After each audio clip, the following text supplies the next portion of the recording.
Break के बाद आपका स्वागत है। इस वक्त की बड़ी खबर बताएं आपको, पूरे उत्तर प्रदेश में वीकेंड लॉकडाउन लगाया गया है, यानी साप्ताहिक बंदी जो है वो पूरे उत्तर प्रदेश में की गई है। और यूपी में रविवार को बाजार बंद रहेंगे, एक तरीके से संपूर्ण बंदी रहेगी। और यूपी में यह फैसला कोरोना के बढ़ते मामलों को लेकर लिया गया है। मास्क ना पहनने पर जुर्माने की राशि को भी बढ़ाया गया है, और अब अगर मास्क नहीं पहना किसी ने तो फिर 1000 रुपए जुर्माना होगा। बाजारों की साप्ताहिक बंदी रविवार को होगी और रविवार को सैनिटाइजेशन और स्वच्छता के कार्यक्रम चलाए जाएंगे। मुख्यमंत्री ने यह आदेश जारी किया है। तो पहली बार बिना मास्क के पकड़े जाने पर 1000 रुपए का जुर्माना होगा और दोबारा पकड़े जाने पर 10 गुना जुर्माना होगा। इस बात को जरा ध्यान से सुन लीजिए। अब अगर आपने मास्क नहीं पहना घर से निकलते वक्त तो फिर जुर्माना 1000 रुपए देना होगा पहली बार, और अगर दोबारा पकड़े गए तो फिर 10 गुना ज्यादा जुर्माना देना होगा। नंदन श्रीवास्तव लखनऊ से मेरे सहयोगी लगातार हमारे साथ बने हुए हैं। नंदन, अब क्या वाकई उत्तर प्रदेश की जो स्थिति है वो अब विकराल हो रही है और मजबूरन सरकार को अब ये कदम उठाने पड़ रहे हैं? क्या देरी कर दी या फिर अभी और भी कुछ हमें बड़े कदम दिखाई दे सकते हैं?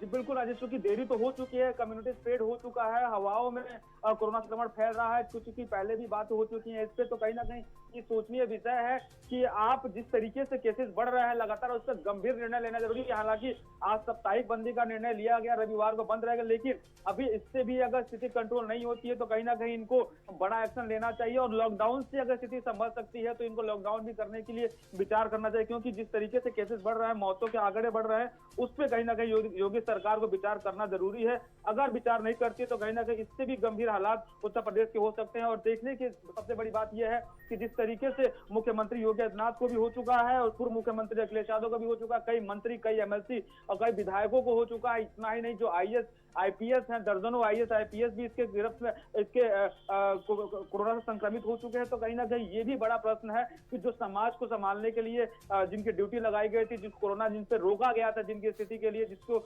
जिम्मेदारी दी गई थी संभालने के लिए, वो खुद संक्रमित हो गए हैं। तो इसमें बड़ी जवाबदेही और बड़ी लापरवाही सामने आ रही है। तो इस तरीके से आम जनमानस की स्थिति क्या होगी आप सोच सकते हैं। जी राजेश। नंदन, 1 साल पहले भी इसी तरह के हालात थे, लॉकडाउन लगाया गया था, संपूर्ण लॉकडाउन था पूरे देश में, और सरकारें चूंकि पहली मर्तबा ऐसी महामारी सबके सामने थी, संभलने को मुश्किल था। 1 साल का अब अनुभव है, 1 साल में क्या ऐसी तैयारी नहीं की गई जिससे हम हालात से फिर से निपटे जा सकता, या फिर यहां पे लापरवाही प्रशासनिक अमले की भी रही है? जी राजेश, बता दें कि जो पिछले साल 2020 में मार्च से जो लॉकडाउन लगा था, पूरे भारतवर्ष में संपूर्ण लॉकडाउन लगाया गया था। उसके बाद से जो परिस्थिति थी, चूंकि आम जनमानस के लिए और समाज के लिए और भारतवासियों के लिए कोरोना एक कहर के रूप में बरपा था, और उस समय कोरोना से लोग परिचित नहीं थे, क्योंकि सबको अंदाजा था कि ये बड़ी गंभीर बीमारी है। उसके बाद से जो लॉकडाउन के बाद स्थिति संभलने लगे, स्कूल कॉलेजेस खुलने लगे, उसके बाद एकदम से फिर दोबारा जब इसका प्रकोप जाहिर हुआ तो कहीं ना कहीं आम जनमानस इससे ग्रसित हुए। और जो स्प्रेड, कम्युनिटी स्प्रेड जो शुरुआती दौर में 2020 में जिस तरीके से नहीं फैला था, उस तरीके से दूसरी बार जो लहर आई, इसमें काफी भारी संख्या में एक 10 दिन के अंदर जो 5 गुना केसेस लगातार बढ़ने लगे, मौतों के आंकड़े एकदम से बढ़ने गए, बढ़ते गए। 100 को दाह संस्कार के लिए जो भैंसा कुंड है और तमाम जगह के जहाँ पे दाह संस्कार किए जाते हैं, वहां पे लाइनें लगानी पड़ी, टोकन लेना पड़ा। तो ये भयावह स्थिति इस तरीके से है क्योंकि आम जनमानस में सतर्कता नहीं थी। आम जनमानस इसको अभी भी इसको लापरवाही करते दिख रहा है, कहीं ना कहीं सोशल डिस्टेंसिंग का पालन नहीं कर रहा है। स्कूल और कॉलेजेस में प्राइवेट स्कूल अपने टीचर्स को बुला रहा है, सरकारी स्कूलों में भी ऐसे जो स्कूल को टीचर्स को बुलाया जा रहा है, जो अपने बच्चों को लेकर जा रहा है, कई टीचर्स का देहांत हो चुका है। तो कहीं ना कहीं सरकार को गंभीर डिसीजन लेना पड़ेगा और इस पर विचार बिल्कुल लेना पड़ेगा। मैं दोबारा आता हूं आपके पास। नंदन, आप बने रहिए हमारे साथ। इस वक्त कांग्रेस प्रवक्ता जुड़ चुके हैं, जावेद अहमद है हमारे साथ, कांग्रेस के प्रवक्ता हैं, उनसे बात करते हैं। जावेद जी, क्या हालात अब इतने बेकाबू हो चुके हैं कि चूंकि कई जगह नाइट कर्फ्यू लगाया गया, अब साप्ताहिक बंदी की जा रही है, क्या हम फिर लॉकडाउन की तरफ बढ़ रहे हैं? देखिए, बिल्कुल निश्चित रूप से देश में हेल्थ इमरजेंसी से भी बुरे हालात हो चुके हैं। और ये हमें जो हमारे चिकित्सा वैज्ञानिक और हमारे एम्स जैसे संस्थान के जो डायरेक्टर हैं रणदीप गुलेरिया जी, पूर्व डायरेक्टर हैं डॉक्टर एनके मिश्रा जी, या जो हमारे चिकित्सा वैज्ञानिक हैं, उनकी चेतावनी और उनके सुझाव की जो अनदेखी की गई है, उस कारण ये स्थितियां इतनी भयावह और विकराल हो गई। अब स्थितियां ये हैं कि ये रस्म अदायगी नाइट कर्फ्यू से कितना हम कोरोना को कंट्रोल कर सकते हैं, हाँ। या वीकेंड पर हम लॉकडाउन लगाकर कितना कर सकते हैं, ये सरकार की लापरवाही का खामियाजा समाज और देश को भुगतना पड़ रहा है। सरकार को अभी भी गंभीरता के साथ, देखिए आप लॉकडाउन कर रहे हैं लेकिन उत्तर प्रदेश के अंदर रोडवेज की बसों में कोई फिजिकल डिस्टेंसिंग नहीं है। जो हमारी परिवहन व्यवस्था है उसमें किसी तरीके से फिजिकल डिस्टेंसिंग की कोई व्यवस्था नहीं है। शराब के ठेके हों, मॉडल शॉप हों, दिन भर ठसाठस भरे हैं। सरकार की का जो है आंखें उस तरफ नहीं जा रही हैं, उस तरफ उसका ध्यान नहीं जा रहा है कि हमें एक एक जगह चेन को तोड़ने के लिए सख्त कदम उठाने होंगे। हाँ। जनता सहयोग करना चाहती है लेकिन जनता के ऊपर गाइडलाइन की सख्ती का अनुपालन खाली पुलिसिया लाठी कायर और उससे राजस्व वसूलना है, उस पर जुर्माना लगाना है। तो आपको लगता है कि कहीं ना कहीं जो तैयारी करनी चाहिए थी वो नहीं हुई और एक लापरवाही का नतीजा अब हम सबके सामने है?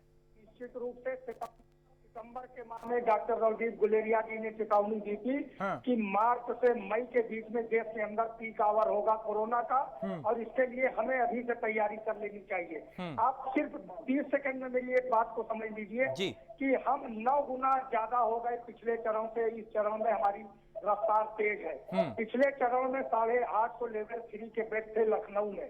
आज स्थिति ये है कि जब 9 गुना रफ्तार अधिक है तो 503 कुल लेवल 3 के बेड है, ये 347 पिछले बेड कहाँ गए? जो ट्रेनों में कोच में जो बर्थ में जो परिवर्तित किए गए थे हमारे आईसीयू वार्ड, वो कहाँ गए? ये जो व्यवस्थाओं का जो ये आंकड़ेबाजी का खेल उत्तर प्रदेश सरकार ने किया है या जिस भी राज्य सरकार ने किया है, यहाँ तो WHO की प्रशंसा के बाद कोरोना कंट्रोल है, दोबारा फिर प्रशंसा मिल जाए, उस कारण से उत्तर प्रदेश में ये भयावह स्थिति हुई है। अगर सही ढंग से जांच होती और जांच के बाद आंकड़ों को न छिपाया जाता, देखिए आंकड़ों को छिपाने से इसकी विकरालता संक्रमण की बढ़ेगी, घटेगी नहीं। तो हमें सरकार को कांग्रेस पूरा सहयोग करने के लिए तैयार है। प्रियंका जी ने कल हम लोगों को निर्देश भी दिया है कि हर तरीके से गरीबों को, जो भी लोग जिस तरीके से जो कार्यकर्ता की हैसियत में है उसको पूरी तरीके से मदद की जाए। लखनऊ में एसीपी भी कोरोना पॉजिटिव हो रहे हैं। लखनऊ में RT-PCR जांच की स्थिति क्या है? 4-5 दिन के बाद जांच रिपोर्ट मिल पा रही है, बेड नहीं है। आप बताइए कि गरीब जो है प्राइवेट हॉस्पिटल में 13,000 और 17,000 रुपए प्रतिदिन के भुगतान से कैसे इलाज कराएगा? सरकार की जन कल्याणकारी नीति का तो कहीं पता ही नहीं चल रहा है। सरकारी हॉस्पिटल में बेड नहीं है, प्राइवेट हॉस्पिटल में गरीब और मध्यम वर्ग का आदमी 10 दिन का 3.5-4 लाख रुपया दे नहीं सकता है। तो ये लोगों को तो इधर कुआं उधर खाई है, चाहे बीमारी से मरे उत्तर प्रदेश में आदमी या भूख से मरे, और उत्तर प्रदेश की सरकार सो रही है। कैबिनेट मंत्री जो सरकार के अंग है, उन्होंने सरकार के खिलाफ जो चिट्ठी लिखी है वो एक तरीके से सरकार को आईना दिखा रही। वो सरकार के खिलाफ एक श्वेत पत्र है कि उत्तर प्रदेश की सरकार किसी भी मामले में अब तक सफल नहीं हुई है। हर मामले में उसने अपंग होने का प्रमाण दिया है। टीम 11 कहाँ सो रही थी जब डॉक्टर रणदीप गुलेरिया जी चेतावनी दे रहे थे? उत्तर प्रदेश आज देश के अंदर दूसरे नंबर की स्थिति पर है। ये सब, और ये उस समय है कि जब हमारी जांचें कम हो रही हैं, RT-PCR जांच की रिपोर्ट नहीं आ पा रही है। तो ये स्थितियां जो है, इस गंभीरता को हमें और आप बिल्कुल, यानी ये जो गंभीर स्थिति है उसके लिए कहीं ना कहीं जो वजह रही वो आप बता रहे हैं। चीन की दीवार लगा देने से आप 100 को चलते हुए 100 को चिताओं को आप छिपा सकते हो, लेकिन बीमारी को और मौतों को आप नहीं छिपा सकते हो। सड़कों पर, ये जो लखनऊ के आलमबाग में जो हमारा शमशान घाट है, सड़कों पर लोग चिता जलाने के लिए विवश हुए हैं, शमशान के अंदर जगह नहीं है। और सरकार के आंकड़े क्या है? ये सरकार को आंकड़ेबाजी से बाहर निकलना चाहिए, उसको व्यवहारिक रूप धारण करना चाहिए। जब तक सरकार व्यवहारिक रूप से सड़क पर नहीं आएगी, यथार्थ के धरातल पर नहीं आएगी, ये नियंत्रण संक्रमण को हम नियंत्रित नहीं कर सकते हैं। सरकार को सबसे पहले जिस तरीके से राजेश जी परिवार के मुखिया का आचरण होता है, घर के सदस्यों का वही आचरण होता है।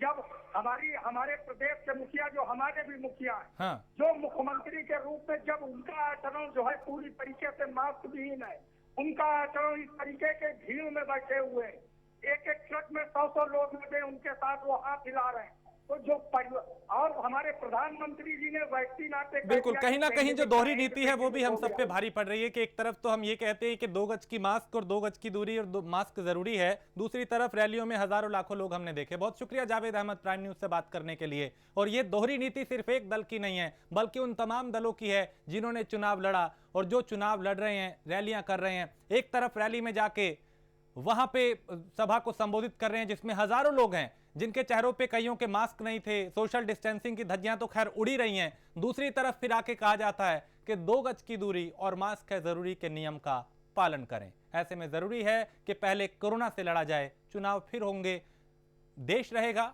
तो सब कुछ रहेगा। एक ब्रेक के लिए रुकेंगे, फौरन लौटेंगे।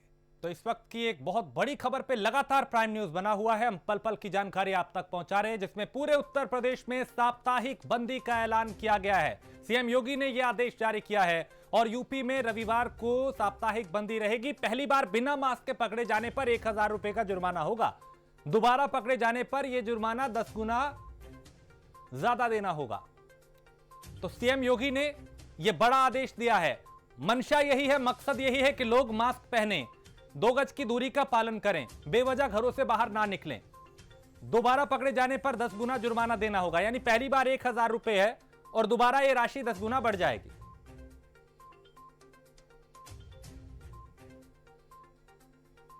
विवेक श्रीवास्तव हमारे साथ इस वक्त जुड़ चुके हैं, भारतीय जनता पार्टी के नेता हैं। विवेक जी, हालात अब वाकई इतने चुनौतीपूर्ण और चिंता लायक हो चुके हैं कि अब पहले कई जिलों में रात्रि कर्फ्यू, अब साप्ताहिक बंदी, क्या धीरे धीरे उत्तर प्रदेश लॉकडाउन की तरफ आगे बढ़ रहा है?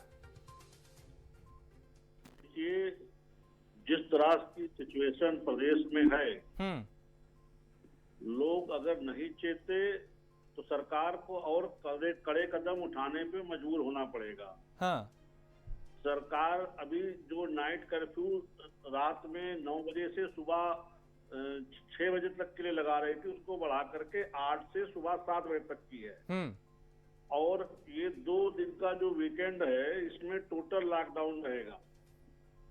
और सरकार इसके दौरान और एहतियातन उपाय जो कर रहे हैं, अभी हमारे रक्षा मंत्री जी जो कि यहाँ से सांसद भी हैं लखनऊ से, उनकी पहल पे डीआरडीओ की मदद से वैकल्पिक हॉस्पिटल बनाने की व्यवस्था बन रही है और वेंटिलेटर वगैरह का इंतजाम किए जा रहे हैं। हाँ। इसमें कोई संदेह नहीं कि लखनऊ की स्थिति भयावह है और नियंत्रण से बाहर जाने की स्थिति बन रही है। लेकिन सरकार पूरी तरह जद्दोजहद में लगी हुई है कि यहाँ की स्थितियां नियंत्रण में रहें।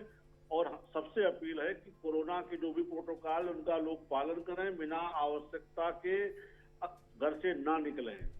लेकिन विवेक, हाँ जी विवेक जी, 1 साल का वक्त तुम्हें हुआ। देखिए 1 साल पहले इस तरह की जो भयावह स्थिति थी वो पूरे देश में बनी थी। लॉकडाउन लगा था पूरे देश में, सबके सामने था, फिर पलायन हुआ और क्या क्या दिक्कतें सबके सामने आई। क्या इस 1 साल में, क्योंकि देखिए लॉकडाउन का मतलब ये नहीं है कि आपको घर में बंद कर दिया तो कोरोना रुक जाएगा। लॉकडाउन का मतलब है कि आप घर में रखिए, सरकार अपना काम कर रही है, व्यवस्थाओं को बेहतर कर रही है। क्या इस 1 साल में ऐसा हुआ? जी, क्या उतनी तैयारी की गई मेडिकल सुविधाओं को बढ़ाने के लिए? इस 1 साल का जो वक्त मिला, कोरोना से लड़ते लड़ते का जो अनुभव है, क्या उतना काम किया गया? देखिए, जिस समय कोरोना ने हिंदुस्तान में दस्तक दी थी, उस समय हिंदुस्तान कतई कोरोना के लिए तैयार नहीं था। गिनती के हमारे पास पीपीई किट नहीं थे, मास्क नहीं थे, सैनिटाइजर के बारे में हम लोग जानते ही नहीं थे। ये सब तमाम चीजें भारत ने स्वयं उत्पादन करना शुरू किया। आज पीपीई किट पे हम दूसरे नंबर पर उत्पादन करता बन चुके हैं, सबको दे रहे हैं। हाँ। वैक्सीन हमने इस दौरान इजाद कर ली है।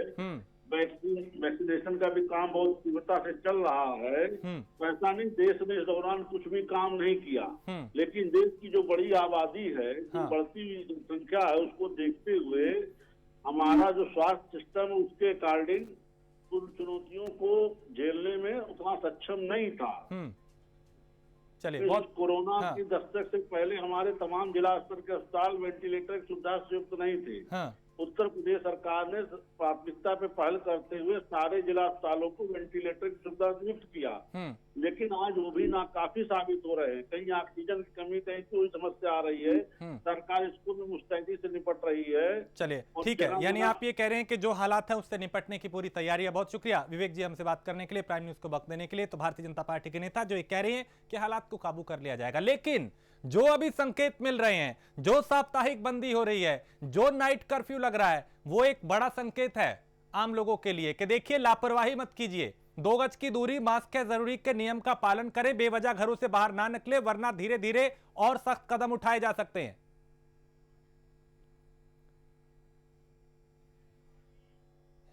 जितेंद्र भाटी हमारे संवाददाता गाजियाबाद से ज्यादा जानकारी के साथ। जितेंद्र, गाजियाबाद के क्या हालात हैं? जितेंद्र, आप सुन पा रहे हैं मुझे? जितेंद्र तक मेरी आवाज नहीं जा रही। फिर कोशिश करेंगे कि अलग अलग जो जिले हैं वहां के हालात को हम समझें कि आखिर कहां क्या स्थिति बनी हुई है और इस फैसले के बाद क्या प्रतिक्रियाएं आ रही हैं। क्योंकि विपक्ष सरकार को घेर रहा है कि जो तैयारियां होनी चाहिए थी, जो फोकस होना चाहिए था मेडिकल सुविधाओं को बढ़ाने के लिए, उस पर सरकार का नहीं था। चाहे समाजवादी पार्टी हो, कांग्रेस हो, वो सरकार को लगातार घेर रहे हैं। सरकार के प्रवक्ता ये कह रहे हैं कि तैयारी पूरी है, हर हालात से निपटा जाएगा, 2 गज की दूरी, मास्क है जरूरी के नियम का पालन करें। नंदन मेरे सहयोगी लखनऊ से लगातार बने हुए हैं। नंदन, देखिए विपक्ष तो सरकार को घेर ही रहा है कि जो हालात लखनऊ में बने हैं, उत्तर प्रदेश के हालात बने हैं, इसके लिए सरकार जिम्मेदार है। जो तैयारी करनी चाहिए थी वो नहीं की गई। तो बिल्कुल राजेश, क्योंकि देखा जाए तो जिस तरीके से लगातार केसेस बढ़ रहे हैं, दिन प्रतिदिन इसकी संख्या में बढ़ोतरी हो रही है और मौतों के आंकड़े में बढ़ोतरी हो, तो कहीं ना कहीं विपक्ष भी इस पे निशाना साधने से चूक नहीं रहा है। क्योंकि देखा जाए तो चाहे वो IAS, CCS हो या फिर मंत्री, विधायक या फिर MLC, हर तरीके के लोग इसके जद में आ चुके हैं और संक्रमित हो चुके हैं। तो कहना गलत नहीं होगा कि जो सरकार की रणनीति थी वो पूरी तरीके से विफल साबित हो रही है। क्योंकि कोरोना जिस तरीके से फैला, कम्युनिटी स्प्रेड भी हो चुका है और लगातार केसेस 1 से 2, 2 से 3, 3 से 100, 100 से 500, 500 से 1000, 1000 से 3000, 4000, 5000, ये लगातार केसेस में बढ़ोतरी इस तरीके से हो रही है। तो अगर देखा जाए तो पिछले 10 दिनों में जो केसेस लगातार बढ़े हैं, 5 से 6%, 5 से 6 गुना लगातार बढ़ गए हैं केसेस। तो कहना गलत नहीं होगा, विपक्ष भी लगातार निशाना साधा, चाहे वो कांग्रेस हो, चाहे सपा हो या फिर बसपा हो, अपने अपने तरीके से जो एग्जाम्पल्स देने हैं उन लोगों को, या फिर सरकार पर निशाना साधना है, वो लगातार साधने से साध रहे हैं। नंदन, जो हालात इस बार हैं, चूंकि इस बार हमने देखा सूबे के पूर्व मुख्यमंत्री कोरोना पॉजिटिव हैं, मौजूदा मुख्यमंत्री कोरोना पॉजिटिव हैं, प्रशासनिक कई आला अधिकारी जो हैं वो कोरोना की चपेट में हैं, कई मंत्री कोरोना पॉजिटिव हैं। इस बार की स्थिति जो है वो ज्यादा डरावनी है पहले के मुकाबले। देखा जाए तो पिछले साल 2020 में जो कोरोना का स्प्रेडिंग का मामला था और उतना भयावह स्थिति नहीं थी जिस तरीके से इस बार एकदम से जो दूसरी लहर आई है उसमें भयावह स्थिति है। अगर पिछली बार की बात करें तो मुख्यमंत्री और योगी आदित्यनाथ ने अपनी सारी रणनीति अपना दी थी, टीम 11 के साथ मीटिंग लगातार कर रहे थे और मीटिंग के बावजूद जो कोरोना पे, क्योंकि देखा जाए तो पूरे भारतवर्ष में उत्तर प्रदेश ऐसा जगह था, ऐसा स्टेट था, ऐसा राज्य था जो कोरोना पे विराम लगाने में सफल रहा। और इस बार का अगर देखा जाए तो सबसे अधिक, क्योंकि भारतवर्ष में सबसे अधिक अगर देखा जाए तो उत्तर प्रदेश में दूसरे नंबर पे केसेस हैं, सबसे अधिक केसेस उत्तर प्रदेश में है और लगातार मौतों के आंकड़े में इजाफा हो रहा है। तो कहीं ना कहीं दोनों परिस्थिति में 2020 के और 2021 के आंकड़ों में देखा जाए तो काफी अंतर है, 9%, 9 गुना ज्यादा केसेस इस बार भी आ गए हैं और केवल 10 से 15 दिन के आंकड़े आपको बताया, देखा जाए तो इस तरीके से आंकड़े बढ़ोतरी हो रही है। और शमशान घाटों की स्थिति यह है कि वहां पे शव रखने की जगह नहीं है, जलाने की जगह नहीं है, टोकन दे के 24-24 घंटे लोग वेटिंग लिस्ट में है। चाहे गोला घाट हुआ लखनऊ का या भैंसा कुंड हुआ, वहां पे स्थिति ये है। कुछ दिन पहले एक वीडियो वायरल हुआ था जहां पे केवल लाश जलाए हुए दिख रहे थे। उसको देखते हुए कल नगर निगम लखनऊ ने उसको चारों तरफ से कवर करा दिया कि इस तरीके से कोई विजुअल ना बने और आम जो प्रादेशिक चीजें हैं वो शहर और सोशल मीडिया पे वायरल ना हो। तो कहीं ना कहीं ये एक बड़ा मामला है क्योंकि उत्तर प्रदेश में जिस तरीके से केसेस बढ़ रहे हैं उस पर सरकार को और भी सख्त एक्शन लेना पड़ेगा। अगर जरूरत पड़ती है तो लॉकडाउन की स्थिति अगर आती है तो लॉकडाउन भी करने से बात नहीं आना पड़ेगा, क्योंकि अगर जान है तो जहान है। लेकिन इस बार नंदन लखनऊ की स्थिति ज्यादा भयावह है, क्या वजह रही, कहां लापरवाही हुई? क्या वहां पे अस्पताल कम पड़ रहे हैं, शमशान घाट तक में जगह नहीं है? लखनऊ की इस स्थिति का जिम्मेदार आखिर कौन है?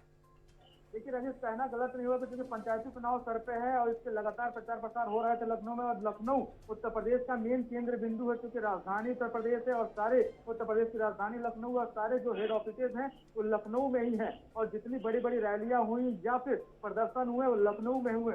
तो कहना गलत नहीं होगा कि उत्तर प्रदेश की राजधानी लखनऊ में केसेस जो लगातार बढ़ रहे हैं वो एक वजह तो मान सकते हैं पंचायती चुनाव को लेकर, और चूंकि पंचायती चुनाव होने के बावजूद जो रैलियां हुई, जो नामांकन हुए, जो प्रदर्शन हुए, तो वो कहीं ना कहीं एक बड़ा मुद्दा रहा उत्तर प्रदेश के राजधानी लखनऊ के लिए कि केसेस लगातार बढ़ते गए और विराम नहीं लग पाया। अभी भी अगर देखा जाए तो उत्तर प्रदेश जो नाइट कर्फ्यू है वो लखनऊ शहर में नहीं, क्योंकि नगर निगम क्षेत्रों के अलावा वो पंचायतों क्षेत्र में लगाए गए हैं। बिल्कुल, यानी कुछ ना कुछ लापरवाही जो है उसका खामियाजा हम सबके सामने है। बहुत शुक्रिया नंदन श्रीवास्तव इस तमाम जानकारी के लिए। तो एक बहुत बड़ी जानकारी, बहुत बड़ी खबर कि उत्तर प्रदेश में साप्ताहिक बंदी का ऐलान किया गया है। रविवार को यह बंदी रहेगी और कई जिलों में नाइट कर्फ्यू पहले से है। संकेत साफ है कि अब भी संभल जाइए, 2 गज की दूरी, मास्क के जरूरी के नियम का पालन करें। एक ब्रेक के लिए रुकेंगे, ब्रेक के उस पार कुछ और खबरें।